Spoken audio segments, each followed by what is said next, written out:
Bonjour à tous. La disparition inquiète énormément, mais où peut donc être Évry ? C'est un jeune homme qui est parti pêcher à Trois-Bassins. Il est porté disparu depuis jeudi dernier. Ce gros carambolage ira à Saint-Paul. Un motard a été grièvement blessé et un énorme embouteillage s'est formé. Nous reviendrons aussi sur l'information d'hier. Elle est politique. Vanessa Miranville, mise en examen pour des faits de harcèlement moral. Hier, cette décision du juge a été largement commentée sur notre antenne. Et puis, focus sur ce projet du gouvernement. Ça touche les propriétaires, un contrôle technique pour des logements qui sont alloués. C'était d'ailleurs le thème de l'émission Allô Thierry. Et côté météo, sachez que la matinée sera très agréable malgré le fait qu'il y ait quelques averses qui aient transité sur les côtes nord et est comme d'habitude. Les petites averses se déclenchent ça et là dans les hauts et elles demeureront très très modestes. Ça va donc faire une semaine que la famille de Évry est sans nouvelles du jeune homme. Sa sœur l'a déposé, comme je vous l'ai dit, dans le secteur de la ravine de Trois-Bassins. Évry allait pêcher, c'était sa nouvelle passion. Mais il n'était plus là lorsqu'elle est venue le chercher. Depuis, il y a pas mal de recherches qui ont été menées, vous vous en doutez, sur terre, en mer, mais il n'y a aucune trace de ce jeune homme âgé de 31 ans et dont la photo est sur freedom.fr. Une rumeur l'aurait même récemment localisé à Saint-Pierre, dans le quartier de Bois d'Olive. Mila est la sœur d'Évry. Hier, elle lançait un nouvel appel. Toujours rien. Il n'y a pas eu d'indice. Donc, ça n'a rien donné. Encore les recherches sur terre, sur le bord de mer. Et normalement, je crois qu'il y a 2 plongeurs. Et on est toujours sur les lieux. Mais ça ne donne rien. Il n'est pas expérimenté, mais c'était son plaisir, on va dire, depuis quelque temps déjà, la pêche, quoi. C'était ça, un petit peu sa passion, il commençait à être dedans. Donc là, on ne sait toujours pas. Sans indice, c'est très très très compliqué en fait. Ça donne rien les recherches, sauf que là, après, je sais pas, avec les on-dit, j'ai vu, j'ai pas vu. Apparemment, moi là, j'ai eu une info ce matin que quelqu'un a pu l'apercevoir à Bois d'Olive. Il est persuadé que c'est lui. Mais j'aimerais dire à ces personnes-là, si vraiment vous apercevez, vous avez un doute, appelez-moi, on vient sur place, on vient voir, suivez-le, gardez-le. Donc moi j'ai vu ça ce matin, mais apparemment quelqu'un met sur les commentaires qu'avant-hier, il a vu cette personne-là du côté de Bois d'Olive avec un hématome à l'arcade gauche qui marchait tranquillement, mais sans plus quoi en fait. J'ai plus de mots, je sais plus en fait. Voilà, je n'ai plus de mots, nous dit la sœur d'Évry qui s'appelle Mila. Les recherches se poursuivent évidemment aujourd'hui. Toujours au chapitre des faits divers, un motard a été grièvement blessé dans un carambolage à Saint-Paul hier. L'accident s'est produit peu après 18h sur la 4 voies en direction du sud dans le secteur de l'Étang. Le motard a été rapidement pris en charge par les secours. Écoutez. Il y a l'accident sur la 4 voies de Saint-Paul. Il y a un carambolage, alors il y a au moins 4 voitures, 4 ou 5. Il y a un blessé par terre, un motard. Une moto est éjectée à peu près de 3-4 mètres. Et les secours sont passés sur place en bas. Là, j'ai pas bien vu parce que j'étais en train de rouler. Mais je pense que non. Avec des gens autour. Après le radar de Savannah, à peu près 100 mètres après, dans le sens Saint-Gilles-Saint-Pierre. Et il y a eu 5 voitures qui ont eu un carambolage et il y a un motard qui est au sol en urgence absolue. Il y a les pompiers, le SAMU qui sont sur place.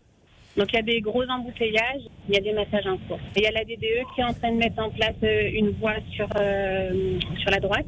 Mais au niveau du centre commercial, il était bouché. Là, on effectue un massage cardiaque sur lui. Et je pense que ça doit être assez sérieux. On vient tout juste de passer et les camions de dépannage commencent à arriver pour récupérer les véhicules. Ça ralentit depuis la rivière des Galets, quoi. Je vois qu'on était en train d'essayer d'écouter, ils étaient en train d'effectuer le massage cardiaque et il bougeait pas du tout, quoi. La moto, par rapport à l'accident, il était bien loin des voitures. Donc je pense que le choc a dû être bien violent. Merci d'écouter Freedom. Il est 6h passé de 38 minutes. On continue ce journal avec l'information. Miranville, mise en examen pour des faits de harcèlement moral. Les faits remonteraient à 2014, lors de la première mandature de la maire de la Possession. Lundi, elle a été harcèlement moral sur 3 cadres de sa commune. Une décision du juge d'instruction après 7 longues années d'enquête.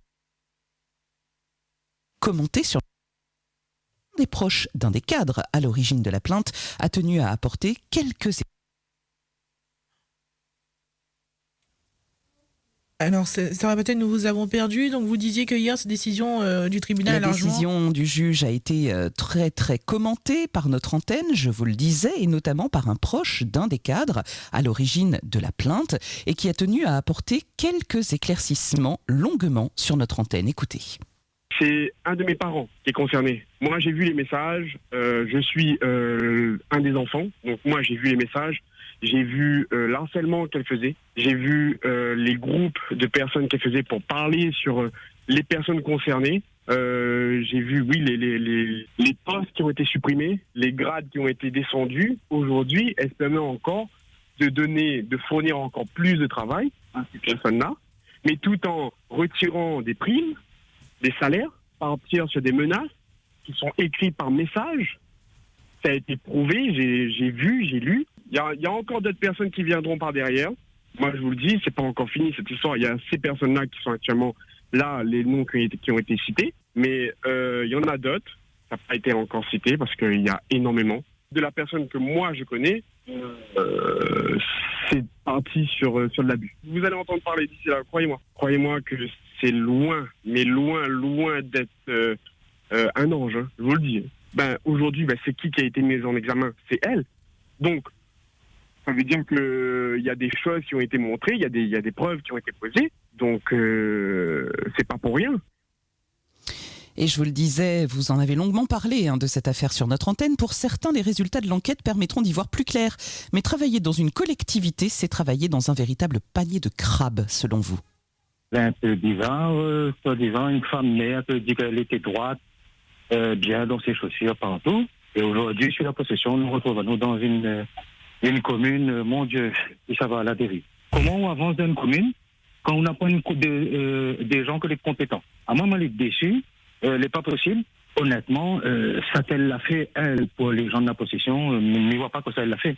Je ne vois pas quand elle l'a fait. Sous l'ancienne mandature, la ville de Saint-Louis, dont je suis citoyenne et contribuable, avait plus d'employés communaux que la ville de Nice.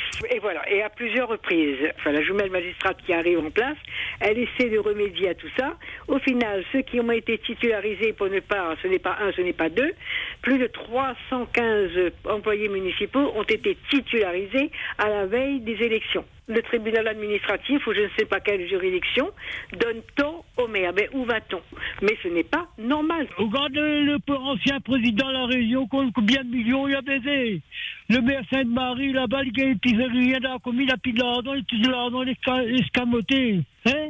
Moi, je dis que là-dedans, ça c'est un marotin, pour se gagner la plateforme là. Là-dedans, que ça. Regarde dans Saint-André, la région avait donné 45 millions pour mettre de l'eau pour la population de Saint-André, là. Qu'il est le bassin, qu'il est le citerne de 45 millions, là, où ça, il est là. Le problème de certaines personnes dans la mairie de la possession, moi, la vie de la possession 15 ans. Les bons, c'est que là, il y a un maire pendant 40 ans, l'a haché, l'a coupé, l'a fait tout ce qu'il avait envie de faire. Et aujourd'hui, le garçon, là, tu comme Saint-André, là, tu comme partout, tu crois que la commune, les azotes, la mairie, les azotes. Donc, tu veux récupérer, vous avez récupéré les bien. C'est pas où ça? Bon, ça n'est pas où ça? Ça, c'est un truc qui est parti au peuple. Mais la défaite, les durs à avaler, ça ne peut pas être là 40 ans. Voilà quelques réactions que vous avez entendues à propos de cette mise en examen de Vanessa Miranville. Et on embraye maintenant en parlant des logements sociaux et des difficultés à s'en voir attribuer un. Vous allez l'entendre, certains attendent pendant de très longues années pour obtenir un logement social.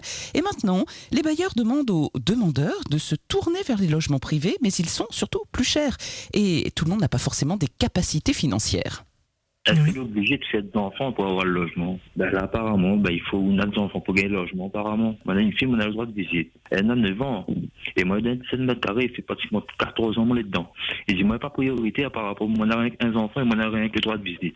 Mon enfant, c'est quoi? Moi, avec mon enfant, c'est quoi dans 7 mètres carrés? Combien d'animaux dans le cage, alors? Ils mettent 2 liens là, moi, puis là, parce qu'on passer. Et là, il va dire, ouais, moi, pas priorité encore. Moi, je dis, vraiment, bon, bailleur social là, arrête, fait honte la réunion. Maman, c'est pas avec madame.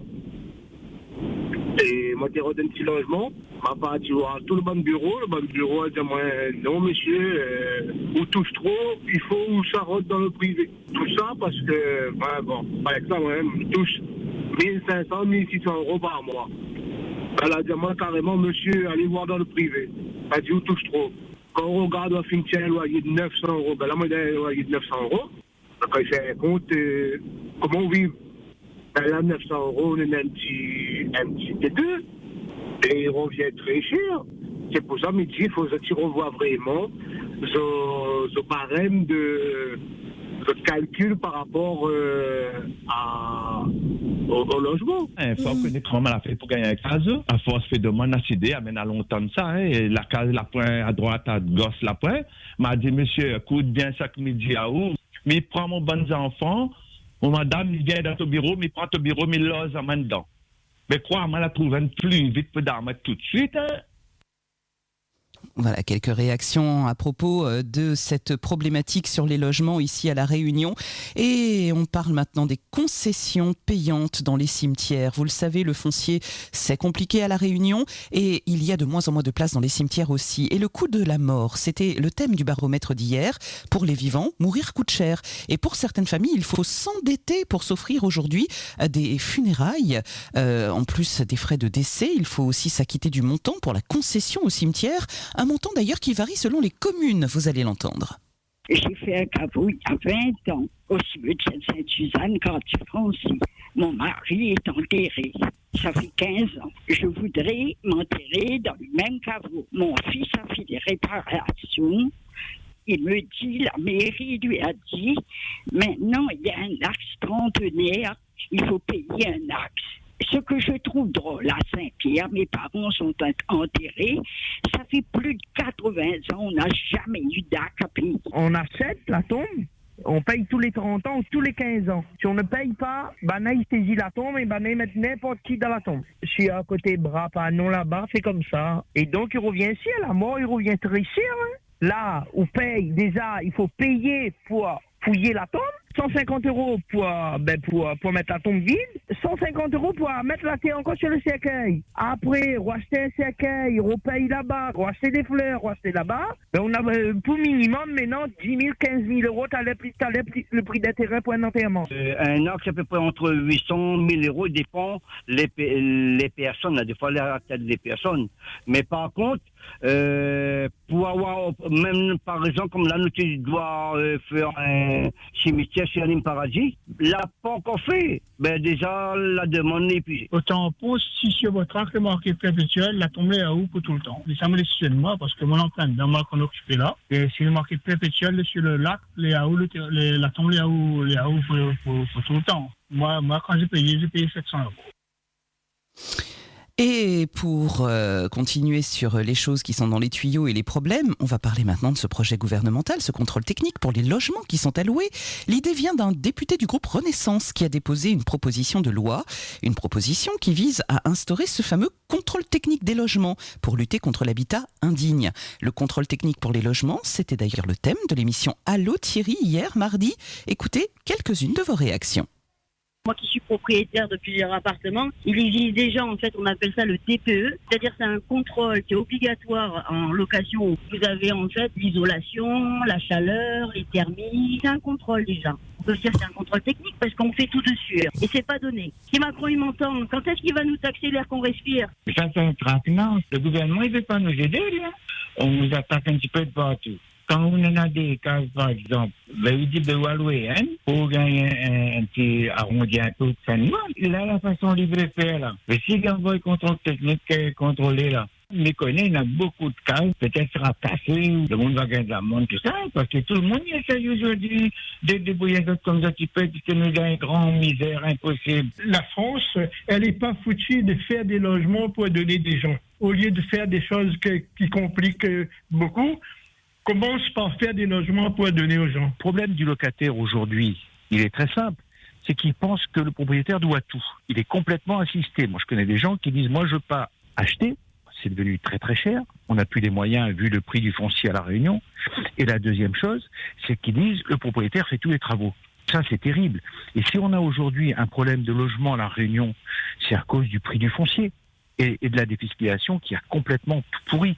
C'est sûr que cette loi qu'ils veulent mettre en place, si c'est uniquement pour les bailleurs sociaux, mais j'ai toujours peur, c'est qu'à la suite, ça vienne pour tout le monde. Et pour finir, les autorités mauriciennes ont décidé de mener la guerre aux fumeurs. Depuis le 31 mai dernier, les lieux publics sont soumis à l'interdiction de fumer. Mais ce n'est pas tout. La cigarette électronique est interdite à Maurice, quel que soit le liquide ou l'appareil. Il est également interdit d'en importer ou d'en rapporter lors d'un voyage. L'interdiction de fumer dans les lieux publics à Maurice, et si la France l'appliquait, on s'est posé la question, pour certains d'entre vous, ce ne serait pas une bonne chose.